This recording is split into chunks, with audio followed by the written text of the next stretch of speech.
Bonjour et bienvenue au 31e épisode de Raptor Kiff. Aujourd'hui, nous nous retrouvons pour le match opposant les Toronto Raptors aux Dallas Mavericks et le match se déroule à Dallas. Le 5 de départ pour les Toronto Raptors est le même que d'habitude, Kyle Lowry, DeMar DeRozan, OG Anunoby, Serge Ibaka et Jonas Valanciunas.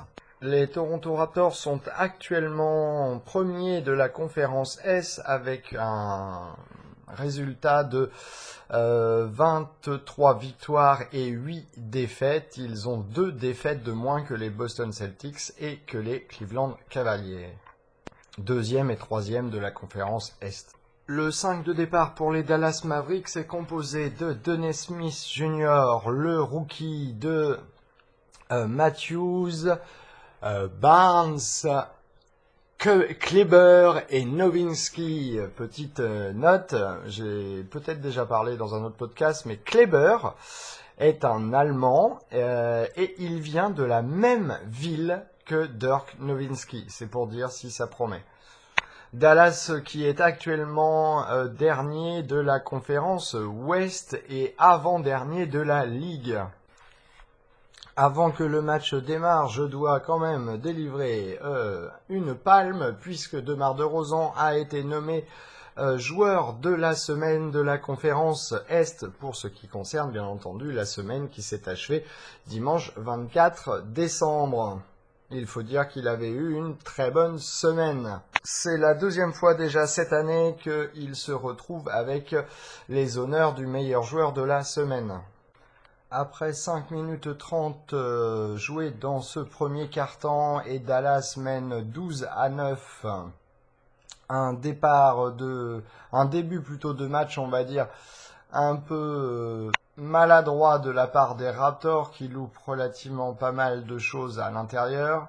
Et une bonne défense de Dallas qui, je dois vous le dire, a une des meilleures défenses de la ligue du mois de décembre, c'est-à-dire c'est une des équipes qui alloue le moins de points à l'adversaire, qui permet en tout cas à l'adversaire de marquer le moins de points. Donc ça va être une grosse bataille de défense aujourd'hui entre les deux équipes. Il faut que Toronto ait une offense justement qui soit participative et coopérative pour qu'elle puisse être effective aujourd'hui. Il reste 4 minutes 04 dans ce 06 pardon dans ce premier quart-temps et Dallas mène 21-15 avec un basket pour les Raptors qui n'est pas à la hauteur aujourd'hui. Dallas est arrivé sur le terrain avec beaucoup plus d'envie, en tout cas dans ce premier quart-temps. Comme on le sait, les Raptors ont cette capacité à encaisser en début de match et à revenir très vite par la suite dans le match et être bien meilleur, bien mieux posé en défense et en offense par la suite. Ceci dit, c'est un peu dommage quand même de commencer les matchs comme ça. Et à la fin du premier quart-temps, les Raptors accumulent un retard de 8 points. Dallas mène 31-23. Après 1 minute et 20 secondes dans ce deuxième quart-temps, Dallas appelle un temps mort. Les Raptors sont revenus 31-27 pour Dallas avec un lancer franc à suivre pour Jakob Poeltl. Et il reste 8 minutes 40 dans ce deuxième quart-temps et c'est dorénavant les Raptors qui appellent un temps mort.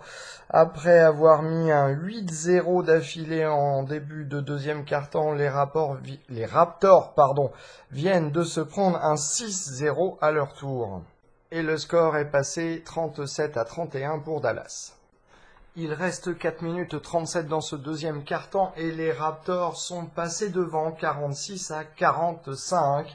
Et c'est Kyle Lowry aujourd'hui qui mène la charge à tout bout de champ, dans tous les sens. À la mi-temps, Dallas a repris l'avantage 57-53. Un Kyle Lowry en grande forme, un DeMar DeRozan par contre très maladroit aujourd'hui, tout du moins pas en réussite. Il est tout de même opposé à un des meilleurs défenseurs à sa position, c'est-à-dire Matthews. Un Serge Ibaka qui se retrouve avec un petit problème de faute puisqu'il a déjà commis 3 fautes. Par contre, il a déjà 2 blocs. De son côté, Dallas joue très cohésif. C'est une équipe qui joue avec un bel état d'esprit d'équipe, justement, menée par Dirk Nowitzki qui, cette saison, a une moyenne de 11 points et qui là déjà, je crois, il doit être à 14 points. Un Kleber, donc son compatriote, son voisin, je dirais, puisqu'ils sont de la même petite ville, qui produit très bien un super match. Il est présent en défense, présent en offense. C'est plutôt un bon joueur. Et Dennis Smith Jr. Qui attaque d'un bout à l'autre du terrain à une vitesse qui est rarement vue, je dirais, c'est du Russell Westbrook tout craché. Non, une bonne équipe de Dallas, très bien posée, un Gigi Barea qui joue bien à la main, un Harrison Barnes qui joue bien sur les ailes. Non, c'est vraiment une équipe qui a tout pour plaire et pourtant ils sont avant-derniers de la ligue. Donc voyons voir ce qui se passe dans la deuxième mi-temps et surtout comment vont réagir les Raptors. Pour les Raptors, CJ Miles était de retour aujourd'hui. D'ailleurs, il a dû jouer à peu près 2 minutes. Il avait manqué 3 matchs dû à une opération de la mâchoire.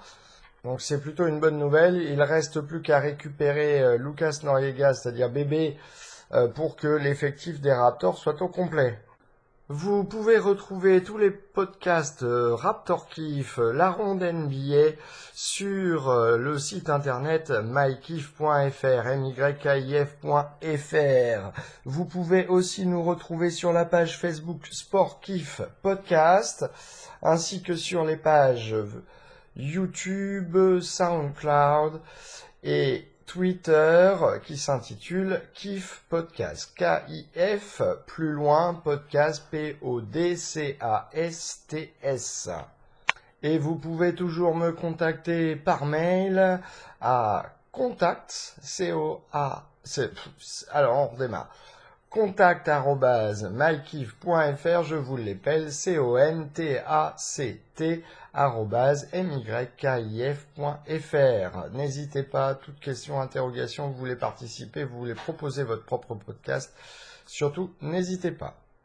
Il reste 3 minutes 56 dans ce troisième quart-temps et les Raptors mènent 73-70 avec un Kyle Lowry vraiment très en forme aujourd'hui.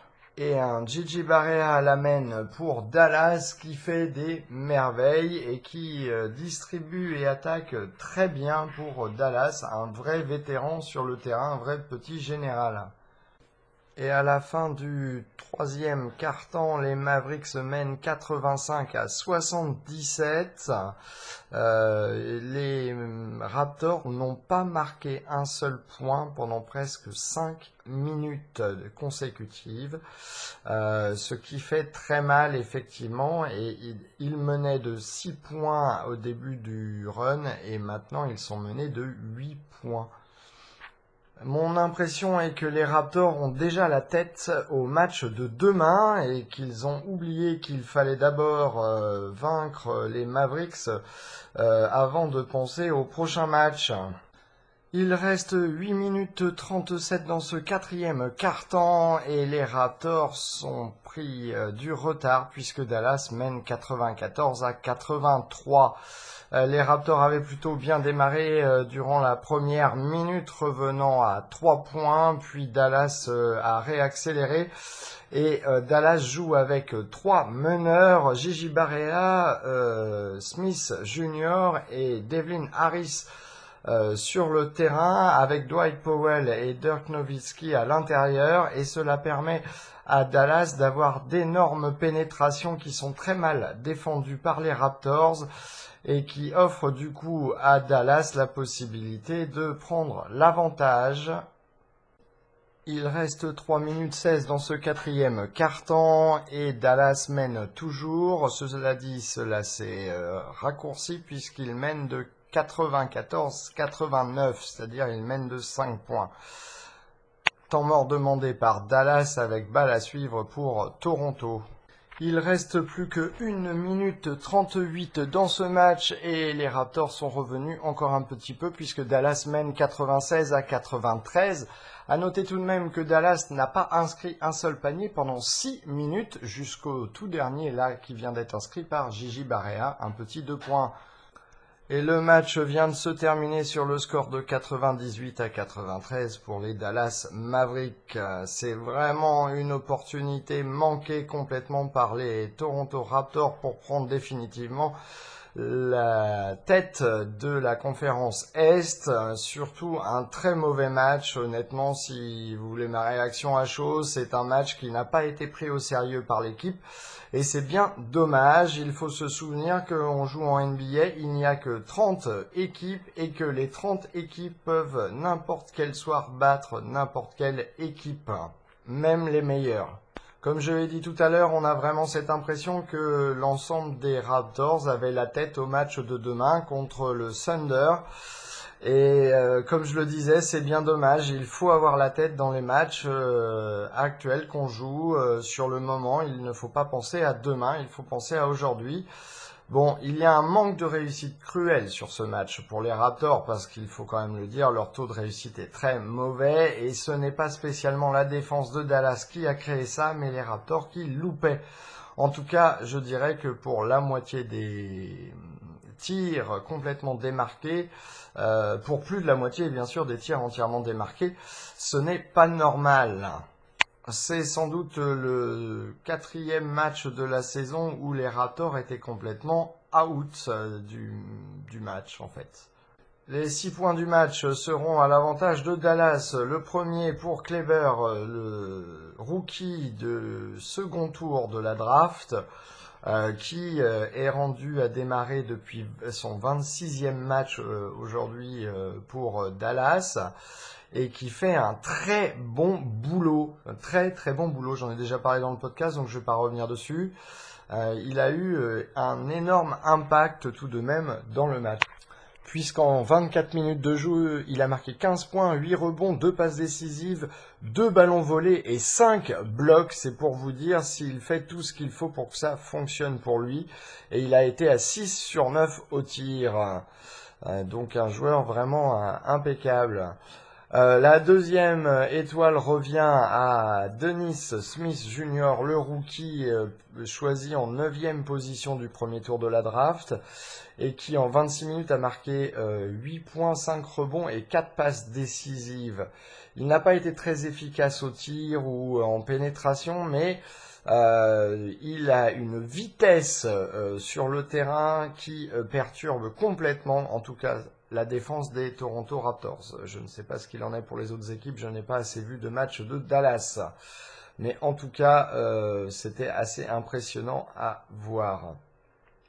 Il faut tout de même noter que dans ce match, les Dallas Mavericks ont 4 joueurs avec plus que 15 points. Ce qui explique quand même aussi les choses. Le deuxième point aussi à l'avantage de Dallas, c'est que Dallas a dominé dans la raquette au rebond et également dans la raquette en tant que point marqué. Ils sont à plus, je crois que tout à l'heure le commentaire américain disait que Dallas était à plus 22 en points marqués à l'intérieur de la raquette dans ce match. Et mon troisième point sera la défense de Dallas qui a très très bien fonctionné du coup dans ce match.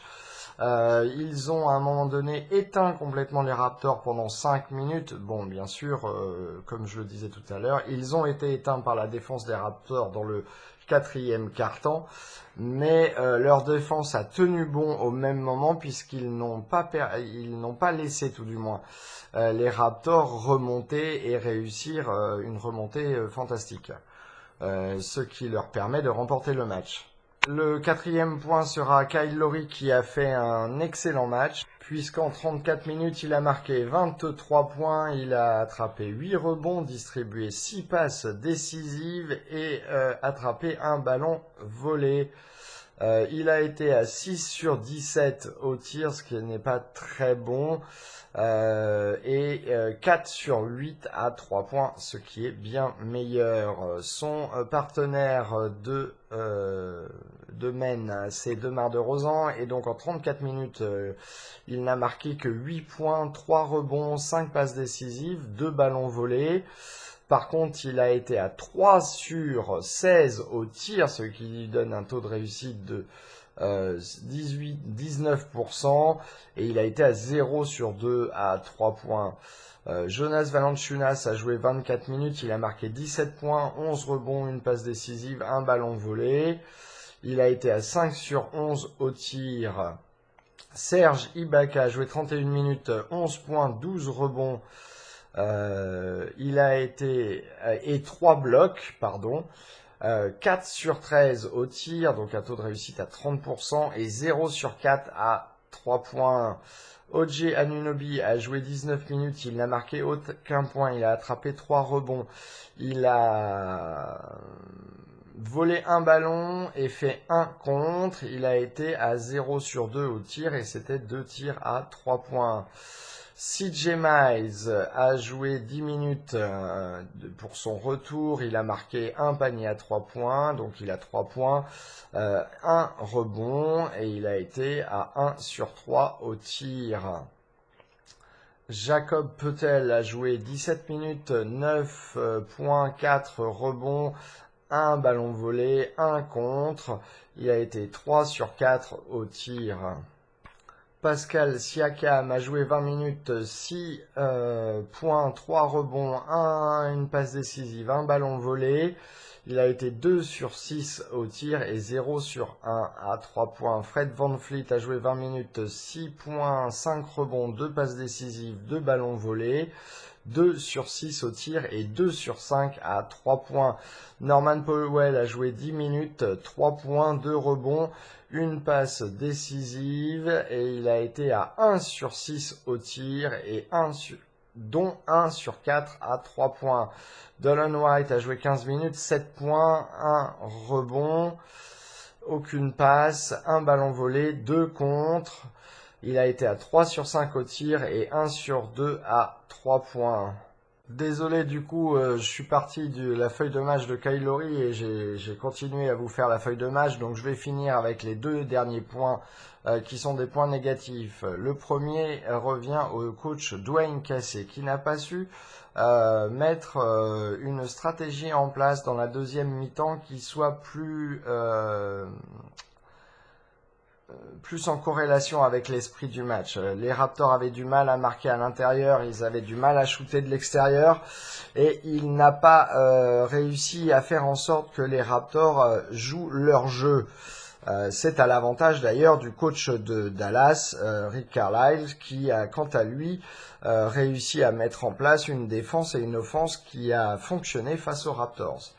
Et dernière étoile, c'est Demar DeRozan, joueur de la semaine, qui a marqué plus de 30 points par match en moyenne ces 4 derniers matchs, et qui là aujourd'hui nous fait un match non pas moyen mais mauvais. Voilà, c'en est fini pour ce podcast aujourd'hui, pour cet épisode tout du moins. On se retrouve demain soir pour le match opposant les Toronto Raptors aux Oklahoma City Thunder, qui sont en grande forme puisqu'ils ont gagné 5 matchs d'affilée, tandis que les Raptors viennent de perdre ce soir, et du coup leur série de 6 victoires sans défaite est clôturée par une défaite du coup. Oui, on se retrouve demain soir. Le match se déroule à Auckland et je crois que le match démarre à 7h30 heure de Toronto. Donc ça nous fait 1h30 du matin, heure française. Voilà, c'était Cédric. Je vous dis ciao les copains.